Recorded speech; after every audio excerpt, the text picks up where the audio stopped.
you don't have self-confidence, here's what you have. You have a really bad reputation with yourself. You have built a habit of not keeping the promises you make to yourself. We've all heard this before. You need to believe and know that you're one decision, one relationship, one meeting, one book, one thought, one something away from a completely different life. Here's how I built what I would call almost superhuman confidence in spite of my insecurity. Think about that. Superhuman confidence in spite of my insecurity. It's an effort play. If you don't have self-confidence, you've never kept the promises you make to yourself. Check that box. If you have self-confidence, you've started to keep the promises you make to yourself. If you want to have superhuman self-confidence, you keep the promises you make to yourself and one more. So if I'm going to get up and I'm going to work out, I'm going to do 10 reps in the gym, I do one more. If I'm going to do 45 minutes on the treadmill, I do one more. If I'm going to make 10 contacts in a day, I do that and one more. If I'm going to tell my daughter I love her every day, I'm going to do that and one more. Because in life, we don't get our goals, we get our standards long term. And so if your standard is one more, what starts to happen is you go, I'm willing to do things other people aren't willing to do, and I combine that I have great faith, great associations, and I intend to help people. This is a formula to build wonderful self-confidence and never lack humility when you have it. Never link your confidence to your ability. If it's predicated on your abilities or your achievements, you're always going to be chasing it. But if you link your confidence to your intentions, man, you have beautiful intentions. And that is something I knew about me. I know I have a good heart. And all of us, we run around carrying these bags of, I'm not qualified because I made this mistake, I had this bankruptcy, this relationship didn't work, I did this thing you don't know about, I'm so ashamed of. That's why you're qualified. That's the thing that qualifies you. Yeah. The humanness in you. You are the only human being with your combination of gifts that you were given, whatever they are, and your experience. And real human beings help real human beings by being vulnerable and transparent, saying, I know where you are, I've messed up worse. I've made greater mistakes. I felt worse. I know that depression. I know that anxiety. I know that shame. I know what that feels like. You're one away, one relationship, one meeting, one person, one thought away from changing your life.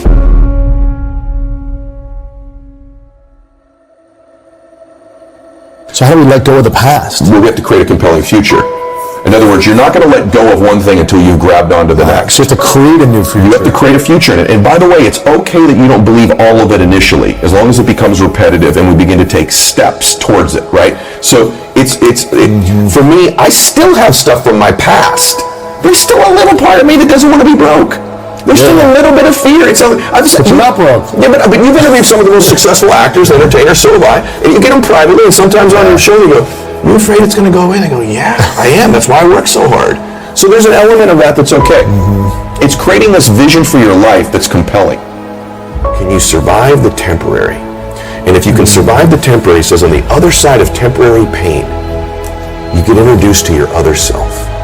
And that other self produces that other life. And so here's what happens for most of us. We think everything's permanent. And because we think it's permanent, we make permanent decisions based on temporary conditions. Even our bodies, other than our souls, are temporary. But if your body isn't permanent, your problem isn't, your pain isn't, you need to create a different relationship with pain in your life.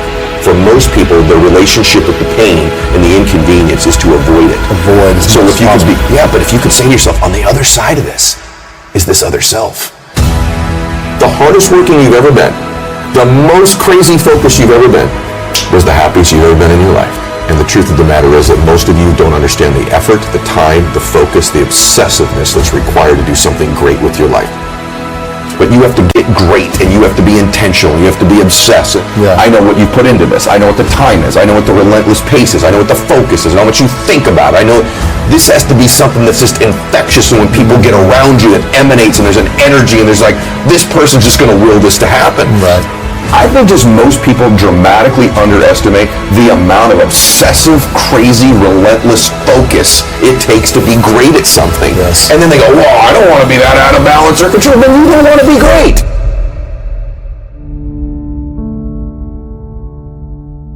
My default personality is insecure.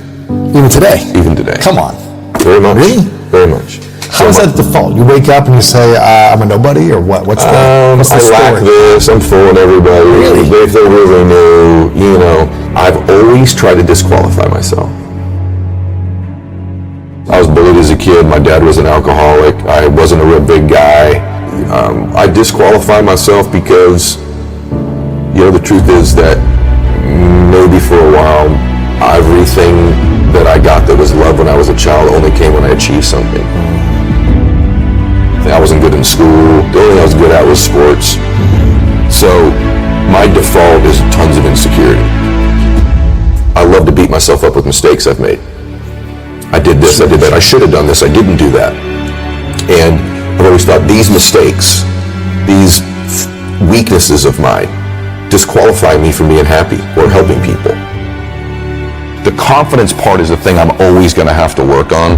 Even today, even with all the success and the massive show and the big businesses and all the homes and everything that people see, what else do you need, though, to feel more confident? I don't need other things. It's an internal game. The stuff is really fleeting and temporary, so it's not stuff. What needs to happen for me is that I'm most confident when I'm living in my intention, which is to serve. Like, that's a beautiful expression of a man. A real man is capable of real love. That's a sign of real strength. And what we do is we gravitate towards the familiar emotions in our life, even if they're not ones that serve us. And I don't think there's negative or positive emotions. I say this in the book. There just are. Yes. Fear isn't negative. Fear in abundance is negative. Some frustration, some anger is appropriate. It's to the dosage level. And we get these 4 or 5 of them. For me, some chaos is okay. It's fun. It's exciting. It's exhilarating, right? But getting it every day, every week, every month, all the time, chaos is my gateway emotion to the ones I don't want. Chaos gives me stress. Chaos gives me anger. Chaos gives me frustration. Chaos gives me fear. I used to think, well, that's a superpower, though, because I've created all these external... Look what I made. Look what I did. Yeah. And I'm doing it because of that. The truth is I did it in spite of it. You did. And there's a lot of things in our lives that we have linked to our formula, our recipe of success that we hold on to, that you've done in spite of those things, not because of those things. But my dad knew I was a dreamer, and my dad would always say, I was one decision away from changing my life the whole time. One choice. And he'd say, Eddie, you're not as far away from these dreams as you think you are. And I'd say, really, Dad? And he'd go, no, you're actually a lot closer than you think. But because you think it's so far away, you behave in accordance with that belief system, and it always keeps it that far away from you. If the things most important to you are your worries, fears, anxieties, problems, bills, you will continue to have people, places, and things revealed to you that confirm it. My definition of greatness is that you create a life that matches your vision for your life, and that's greatness, no matter what that looks like for you.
I am hypnotized.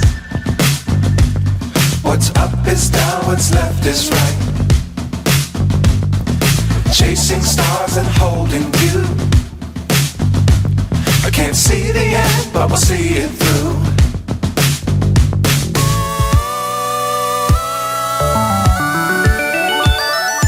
Flying, get on board. We're smiling on top of the world.